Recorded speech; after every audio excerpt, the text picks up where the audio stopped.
Halo penonton, Perdana Menteri Malaysia bernama Anwar Ibrahim melakukan pertemuan diplomatik dengan Presiden Joko Widodo pada Januari 2023. Pertemuan ini adalah kunjungan pertama Anwar ke luar negeri sebagai orang nomor 1 di Malaysia.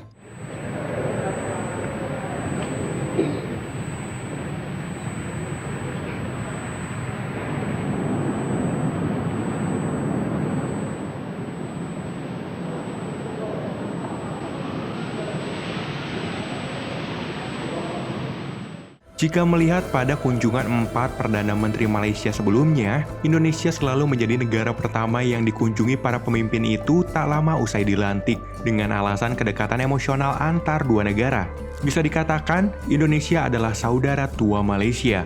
Jadi hal yang wajar jika yang muda mengunjungi saudara tuanya untuk pertama kali, ditambah lagi Malaysia dan Indonesia berasal dari rumpun yang sama, yaitu Malayan Mongoloid. Secara diplomatik, hubungan dua saudara ini memang nampak baik dan akur. Akan tetapi, perlu diketahui bahwa seiring hubungan baik yang nampak itu terjalin, terdapat pula ketegangan yang luar biasa. Kedua negara berlomba-lomba untuk saling mengungguli secara positif. Tapi, tak bisa dipungkiri juga ketegangan merembet ke hal-hal negatif.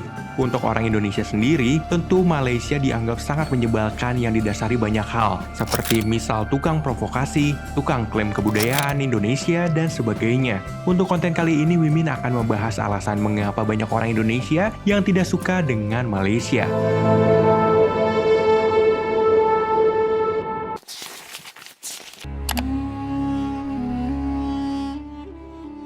Meski sulit dibuktikan, bisa dibilang banyak orang Indonesia yang membenci orang-orang Malaysia. Alasan cepatnya adalah karena orang Indonesia tidak benar-benar mengenal orang-orang di Malaysia.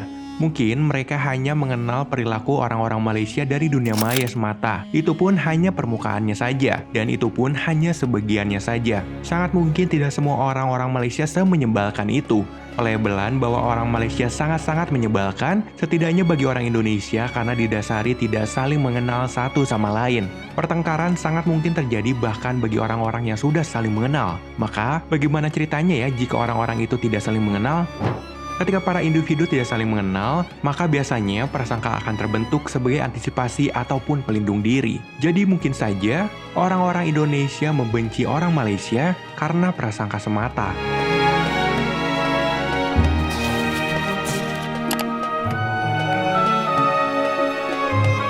Bisa jadi, kondisi Malaysia yang lebih maju dibanding Indonesia membuat kita insecure sehingga banyak hal-hal yang dilakukan Malaysia berpotensi dengan mudah menyinggung orang-orang di Indonesia. Nilai-nilai sentimental yang menjadi dinding pemisah kedua negara itu mungkin karena kemajuan Malaysia itu sendiri.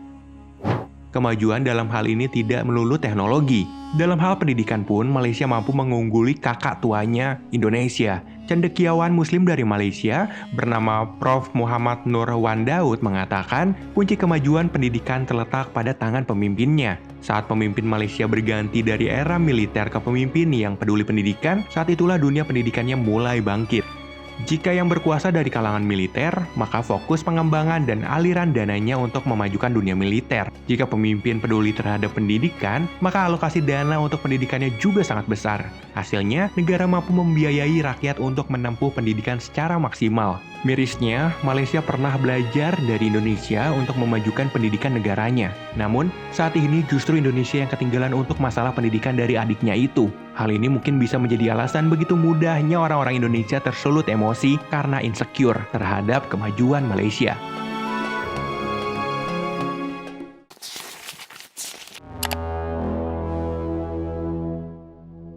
Sentimen pertama Indonesia-Malaysia sebenarnya terjadi pada tahun 1963 hingga 1966. Kala itu, Soekarno menentang pembentukan Malaysia dan menganggapnya boneka imperialis Inggris. Kemudian, terjadilah konfrontasi ke negeri jiran. Yang kami anti yaitu Malaysia, pikiran Inggris, pikiran imperialis. Penentangan Soekarno bukan tanpa alasan. Beliau khawatir kawasan Malaya akan jadi pangkalan militer barat di Asia Tenggara. Pangkalan itu jika benar dapat mengganggu stabilitas di kawasan Asia Tenggara. Kami, pemimpin besar Revolusi Indonesia, dalam rangka politik konfrontasi terhadap proyek neokolonialis Malaysia yang nyata-nyata merupakan ancaman dan tantangan bagi Revolusi Indonesia. Penentangan Soekarno juga itulah yang memantik amarah pemuda-pemuda di Malaysia. Mereka kemudian melempari kedutaan Indonesia di Kuala Lumpur sebagai imbas dari sikap Bung Besar. Bersamaan dengan itu, beberapa hari setelahnya, Malaysia memutuskan hubungan diplomatik dengan Indonesia pada 17 September 1963. Tak mau kalah, Indonesia pun menghentikan hubungan dagang dengan Malaysia pada 23 September 1963. Mengetahui itu semua, Soekarno yang sangat marah akhirnya membuat sebuah gerakan yang bernama Ganyang Malaysia. Soekarno dalam sebuah pidato menganggap bahwa Malaysia adalah keparat yang harus disikat habis-habisan oleh bangsa Indonesia. Hei, engkau Malaysia, apa konsesi yang engkau berikan kepada umat Malaysia? Apa konsesi yang engkau berikan kepada rakyat di Kalimantan Utara? Apa konsesi yang engkau keluarkan? Republik Indonesia tegak mengeluarkan konsep Pancasila. Di era Presiden Soeharto, hubungan Indonesia dengan Malaysia menjadi lebih baik. Hubungan Presiden Soeharto dan Perdana Menteri Tun Mahathir bin Mohamad saat itu juga sangat baik. Mahathir sangat menghormati Presiden Soeharto, begitu pula sebaliknya. Apalagi saat itu Indonesia di mata negara-negara ASEAN dikenal sebagai the big brother atau kakak tertua yang dihormati. Seiring kemesraan yang terjalin juga muncul ketegangan antara kedua negara. Pada abad ke-21, tepatnya tahun 2002, kedua negara hampir kembali berkonfrontasi untuk mempertahankan Pulau Sipadan dan Ligitan. Indonesia dan Malaysia mengklaim kedua pulau ini miliknya berdasarkan bukti historis. Namun dalam putusan Mahkamah Internasional, Indonesia kalah. Pulau tersebut akhirnya jadi milik Malaysia. Tak hanya itu, tiap ada masalah, bahkan dalam skala kecil, pergesekan hubungan kedua negara itu cepat sekali terjadi. Yang paling sering adalah soal klaim budaya. Malaysia kerap dinilai mengklaim budaya Indonesia seperti reok Ponorogo, batik, dan sebagainya. Ramai jadi perbincangan bahwa salah satu kesenian yang identik dengan Kabupaten Ponorogo, Jawa Timur atau reok Ponorogo diisukan akan diklaim oleh Malaysia.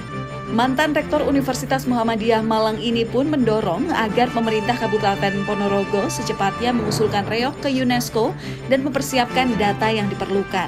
Berkas pengusulan dan kelengkapan reok telah diterima oleh Direktorat Jenderal Kebudayaan Kemendikbudristek serta telah diajukan kepada Sekretariat UNESCO pada tanggal 31 Maret 2022. Seperti biasa, persoalan ini memantik amarah masyarakat Indonesia. Api permusuhan langsung muncul dan melupakan fakta sejarah kesamaan budaya kedua negara. Perseteruan Indonesia bermulai dari slogan Ganyang Malaysia hingga slogan Malaysia.